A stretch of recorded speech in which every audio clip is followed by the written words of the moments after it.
તહેવારો માટે ઝટપટ બીડા વાળવાની ઝંઝટ વગર પાત્રા બનાવીશું તો પરફેક્ટ ટેસ્ટી એવું પાત્રાનું ખીરું તૈયાર કરી અને આવા નવા પડવાળા પાત્રા તૈયાર કરીશું જે સ્વાદમાં જોરદાર બને છે અને બનાવવામાં કોઈ મહેનત નથી.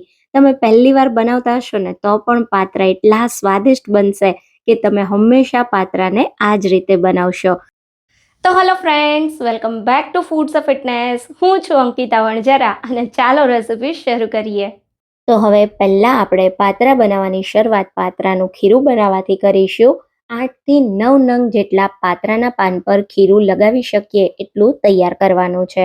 તો મેં 2 કપ ચણાનો ચાળેલો લોટ લીધો છે. એમાં આપણે 2 ટેબલ સ્પૂન આદુ મરચાં લસણની પેસ્ટ ઉમેરીએ.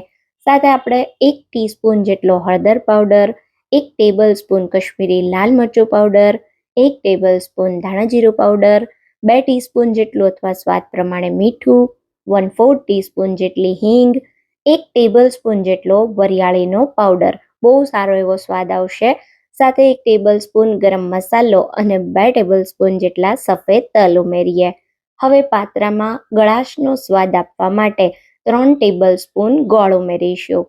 સાથે મેં અહીંયા 1 ટેબલ સ્પૂન તેલ ઉમેર્યું છે જે પાત્રા ઠંડા થયા પછી પણ પાત્રાને એકદમ સોફ્ટ રાખશે. હવે અડધા કપ જેટલો આંબલીનો પલ્પ ઉમેરીશું જે આપણા પાત્રાને એકદમ સ્વાદિષ્ટ બનાવશે, સાથે પાત્રાના પાનની તુરાશને પણ ઓછી કરશે. તો હવે એકદમ સારી રીતે પહેલા આંબલીના પાણી અને ગોળને મિક્સ કરીએ અને પછી થોડું થોડું કરી જરૂરિયાત પ્રમાણે પાણી ઉમેરી આ રીતનું મીડિયમ કટ ખીરું તૈયાર કરીએ. તો ખીરામાં કોઈ લમ્સ ના રહે એ રીતનું, આવું બહુ ઘાટું પણ નહીં અને એકદમ પતલું પણ નહીં, આસાનીથી પાત્રાના પાન પર લગાવી શકીએ એવું ખીરું તૈયાર કરીશું. તો આપણું ખીરું તૈયાર થઈ ગયું છે. 1 કપ કરતાં પણ મેં ઓછું પાણી વાપર્યું છે. તો હવે આપણે પાત્રાના પાન લેશું. તો મેં અહીંયા અળવીના પાન મોટી સાઈઝના લીધા છે. તમે નાના પણ લઈ શકો છો. પાનને સારી રીતે ધોઈ કોરા કરી લેશું અને જો પાનમાં આવી જાડી નસોનો ભાગ હોય તો પાનને આ રીતે ઊંધું રાખી અને તમારે વચ્ચેની અને આ રીતે ઉપરની 1 કે 2 જેટલી જાડી નસો હોય એના રીતે કાઢી લેવાની. તો અહીંયા તમે જોઈ શકો છો 1 પાનની નસો મેં તમને કાઢીને બતાવી અને બાકીના બધા પાનની નસો મેં આ રીતે કાઢી અને પાન પહેલેથી તૈયાર કરી લીધા છે. તો હવે આજે આપણે કોઈ બીડા નથી વાળવાના, એટલે કોઈ પાન કદાચ તૂટી ગયું હોય તો પણ ચાલશે. હવે અહીંયા આપણે નવી રીતે પડવાળા પાત્રા બનાવીએ છીએ, જેના માટે આપણે સ્ટીમરની કાણાવાળી પ્લેટ લેશું, એને તેલથી સારી રીતે ગ્રીસ કરી દેશું. એકવાર પ્લેટ સરસ ગ્રીસ થઈ જાય પછી પાત્રાનું પાન રાખીશું. તો આ રીતે જે ઘાટો લીલો ભાગ હોય એ પ્લેટમાં નીચેની સાઈડ રહે એ રીતે રાખવાનું અને પછી પાનની ઉપર આપણે એકદમ સારી રીતે ખીરું લગાવી દઈશું. તો બધી સાઈડ સરસ પાનમાં તમારે ખીરું લગાવવાનું છે અને પછી આ પાન તમે જે રીતે રાખ્યું એના કરતાં ઊંધું એના ઉપર તમારે બીજું પાન રાખવાનું. તો પડ આમાં આપણે તૈયાર કરવાના છે, એટલા માટે તમે હું જેમ કહું એ રીતે જ કરજો, એટલે પરફેક્ટ પડવાળા પાત્રા તૈયાર થશે. તો આ રીતે તમે જોઈ શકો છો એકદમ સારી રીતે મેં ખીરું લગાવ્યું ઉપરની સાઈડ. હવે આ રીતે આપણે બંને સાઈડથી પાનને ફોલ્ડ કરવાના છે. તો આ રીતે બંને બાજુ પાનનો થોડો થોડો ભાગ તમે ફોલ્ડ કરશો એટલે એકદમ સરસ પડ બનશે. તો આ રીતે બીજી સાઈડના પાનને પણ આપણે ફોલ્ડ કરી અને આ રીતે એના ઉપર ખીરું લગાવતા જવાનું.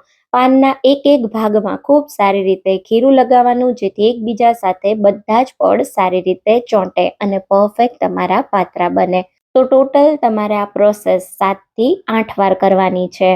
8 વાર તમારા પાન આ રીતે સરસ ગોઠવાઈ જાય એટલે 9મું પાન તમારે આ રીતે ઘાટો પાનનો લીલો ભાગ ઉપરની બાજુ આવે એ રીતે રાખવાનું. એના ઉપર આપણે ખીરું નથી લગાવવાનું અને એ પાનને તમારે આ રીતે સરસ ચોંટાડી અને આ રીતે નીચેની સાઈડથી ફોલ્ડ કરી દેવાનું, જેથી પાત્રા સ્ટીમ થતા સમયે બિલકુલ ના ખુલે.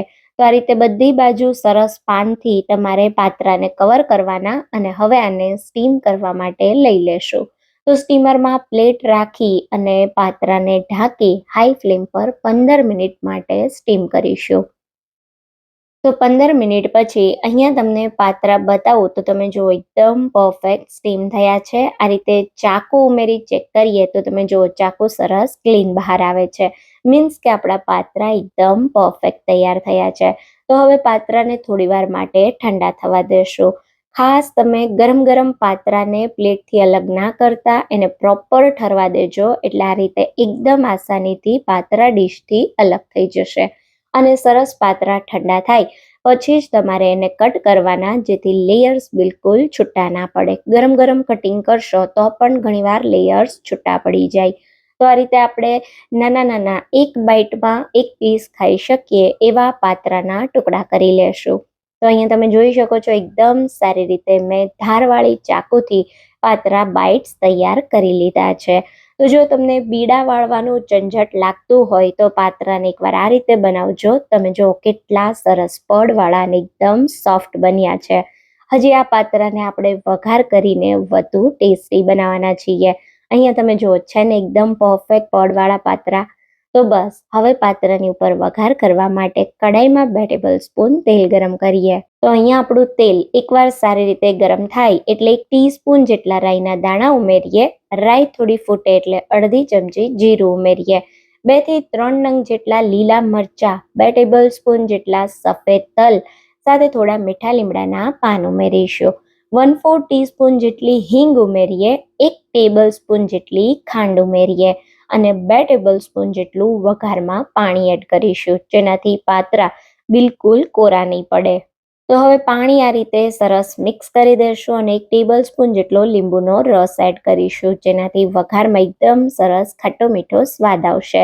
અને પછી હવે તૈયાર કરેલા પાત્રા બાઇટ્સ ઉમેરી દઈશું. પેનને આ રીતે ઉપર નીચે કરીને અથવા તો કોઈ સ્પેચ્યુલાથી હળવા હાથે વઘાર સાથે પાત્રાને સારી રીતે મિક્સ કરી દેશું. હાઈ ફ્લેમ પર 1 થી 2 મિનિટ પાત્રાને તમે થવા દેશો એટલે પરફેક્ટ પાત્રા તૈયાર થઈ જશે. ઉપરથી લીલા ધાણા સ્પ્રિંકલ કરી દેશું. તો મહેમાનો આવે ત્યારે તમારે ટેસ્ટી અને કંઈ ફરસાણમાં નવું બનાવવું હોય તો એકવાર આ પાત્રા બાઇટ્સ ટ્રાય કરજો. ગ્રીન ચટણી અને ખજૂર આમલીની ચટણી સાથે સર્વ કરજો, બધાને બહુ જ ભાવશે. તો જોતા જ ખાવાનું મન થઈ જાય એવા આપણા પાત્રા તૈયાર થયા છે. રેસિપી ગમી હોય તો વિડીયોને લાઈક કરજો અને વધારેમાં વધારે શેર કરજો.